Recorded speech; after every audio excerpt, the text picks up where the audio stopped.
What if I told you that your failures, your setbacks, your worst moments were never meant to break you, but to build you into the strongest version of yourself? Imagine standing on the battlefield of life, bruised and battered by challenges. You've faced rejection, failure, and disappointment. The voices of doubt echo around you. Some people may have already written you off, thinking this is your breaking point. But what they don't know, and maybe what you've forgotten, is that every setback has the potential to be a setup for the greatest comeback. The fall does not define you, the rise does. And today, we're going to reignite that fire within you, that spark of belief that says, "I will rise again."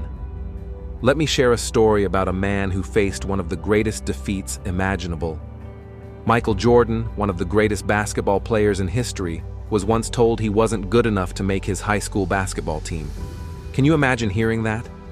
The very thing you love, the dream you're chasing, and someone says, "You're not enough." But Jordan didn't give up. He didn't let that no become the final chapter of his story. Instead, he turned that rejection into fuel. He practiced harder, pushed himself further, and became a legend. What about Steve Jobs?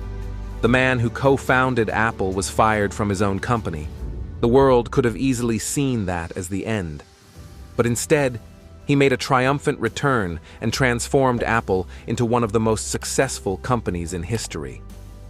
What do these stories tell us? That rejection, failure, and defeat are not signs to stop. They are invitations to rise. You might be facing a storm right now. Maybe you lost a job, failed an exam, or faced rejection from someone you cared about. But here's the truth. The storm is not here to destroy you.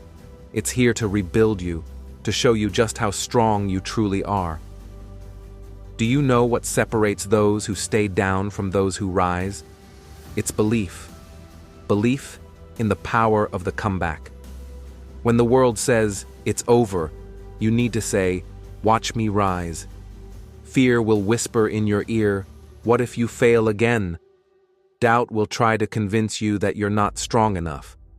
But let me tell you something. Courage isn't the absence of fear.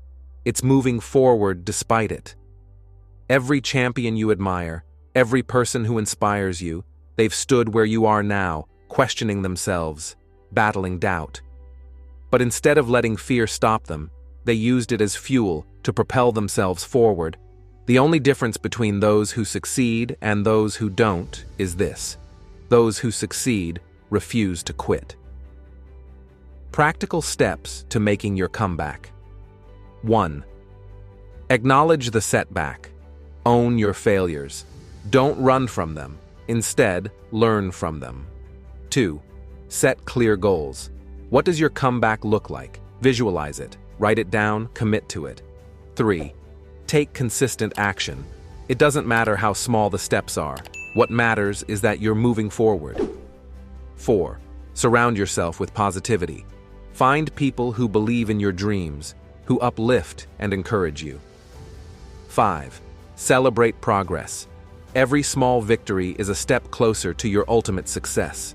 Recognize your growth. Picture a phoenix rising from the ashes, burned but not broken, stronger and more magnificent than ever before. That phoenix is you. The challenges you face are just the fire that's shaping you into something greater. You were not made to live a life of mediocrity. You were made to soar, to overcome, to inspire. And right now, your comeback is being written. Today is the day you take control of your narrative.